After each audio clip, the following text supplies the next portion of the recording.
Well, this part, before we close, is I have just a short story to tell about, obviously, Rodney. Whenever he became the district quiz director, he called me and he said, "I've got news." I said, "Really?" He said, "Yeah. Remember when you talked to me back so-and-so and said that it looked like Northwest Illinois wanted a new district director?" I said, "Yeah." He goes, "Do you know who they asked?" I said, "Kim." Kim Glenn. He said, No, it was me." I said, "Well, are you going to do it?" I said, "You'd make a good one." He goes, "No, I wouldn't." He said, "I just want to quiz our content judge, because they make me quizmaster all the time." I said, "Well, that's how you get out of it. Be the director, you don't have to." Well, eventually, of course, he did take it, and I think he would have done a great job if he would have continued doing it.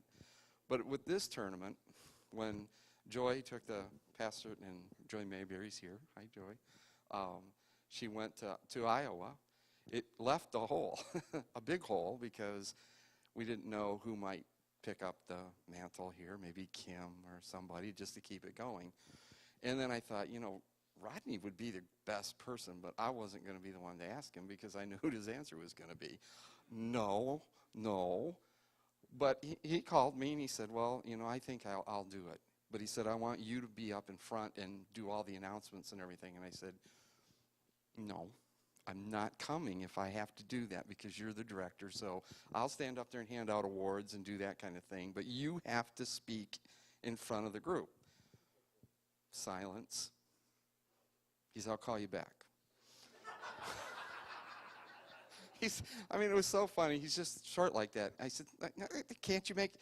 "I'll call you back." So he called me back. He said, "I'm going to do it, but only if you'll help me." I said, "Well, Paul and Kim and Carl and everybody else will help you." And he goes, "Well, can I get one of them to speak in front?" He just didn't want to do it. He did a good job, other than messing up all of the names, but he did a good job otherwise. So with that in mind, and we spoke to some people, and I asked their opinions in that, and with Bob and Pastor Bob and the church. And last year in August, before we left from the memorial services, the funeral, I told Bob and June, I said, "We'd like to rename the tournament the Rodney Hale Sterling Memorial Tournament." And they thought that would be nice. So officially tonight, this tournament is now in memory of a selfless, servant-hearted friend and a faithful supporter of Bible quizzing. The annual Sterling Invitational will now officially be known as, and we'd like you guys, the family, to come on up here so that I can present this to you. Come on, guys. All of you come on up. We don't want you to be like Rodney now. We want you to be... Well, okay. No, maybe I take that back. We do want you to be like Rodney, but you were his support team. He spoke highly of all of you, believe it or not. Even you, Rob. He warned me, though, when I went out to Eastern Quiz that time and we met, and kind of got to know each other the first time. He said, "Just watch, he's not like me."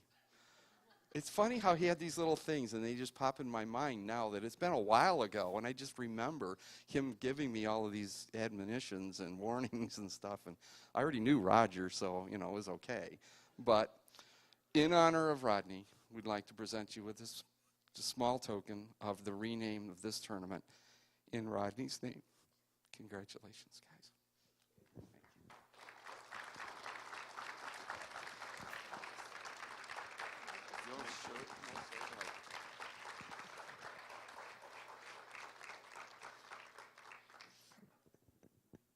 Thank you so much for your thoughts and your concerns as we've gone through this time with my family and so forth. But, as it's all transpired and we've gone through it, I can't begin to tell you how God has blessed.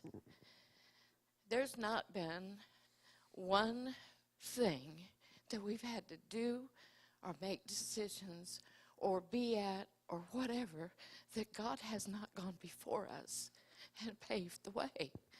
It's almost as if he reached down and he said, Mom and Dad and brothers and family, it's time that I take Rodney home. But you guys are going to be okay, because I'm going to make it okay for you as well. I need to take him, but you guys are going to be all right. I can't begin to tell you all the blessings that have gone along with that, not only from his church family, from the town, people in the town, but his work environment. Every place, every person that has touched us has given us such a blessing about who he is and what he was. And I just would like to leave with you, there's 3 things that his death has left for me that I want to make sure that are prominent in my life. And the first one is Rodney loved his Lord, and he served unconditionally, and you know that. And I want to be that kind of an individual as well. That's what's important, is we live our lives for God. The second thing is he loved his family. He had a love for us, for each one of us. I can't tell you how many times that I know that he's kept in touch with his nieces and his nephew. He knew what they were doing. He knew where they were. He loved them. He cared about them. That was important. He cared about Bob and I. It was important to him that we were taken care of. He cared about his brothers and his sisters-in-law. He loved his family. And I do too, but I want that to continue. And the other thing that he did that I want in my life as well, he lived every day of his life to the fullest. That boy crammed 24 or 48 hours into 24, but he had his days full. But you know what? He enjoyed it. He did exactly what he enjoyed, and God gave him what he needed to do it. And I want my life to be lived to the fullest every day, because I can get up and say, oh, this is going to be a wonderful day. I'm not going to have a good day today. Or I can say, hey, I got another day, and it's going to be great. And those 3 things that have really stood out in my mind about Rodney, and I want them to be very prominent in my life as well. I really do appreciate each of your prayers and concerns as we've gone through these times. And while it's not had an easy time sometimes, it's been a blessing because of all of the things and ways God has blessed Rodney's life, so he's blessed ours as well. Thank you for being a part of this group, and thank you for what you've done for our family. We appreciate it.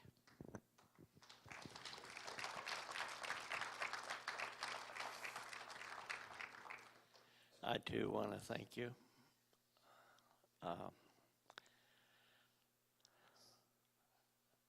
I miss him, but I am convinced that he's not really missing all of this. I think he's enjoying it, but I don't think he's missing it. He's enjoying being right where he is. And one of the things that has helped us so much in these days is when people were not afraid to talk to us about Rodney. I know that sometimes you don't know whether to approach someone who's lost a loved one.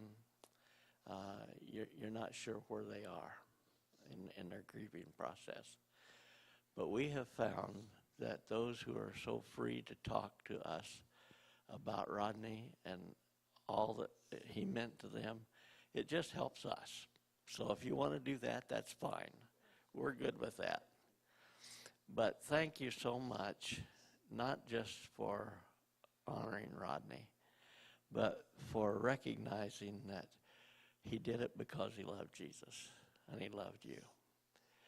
I am fully convinced that Rodney was convinced that the best possible way to get young people into the Word of God and the Word of God into young people was through Bible quizzing.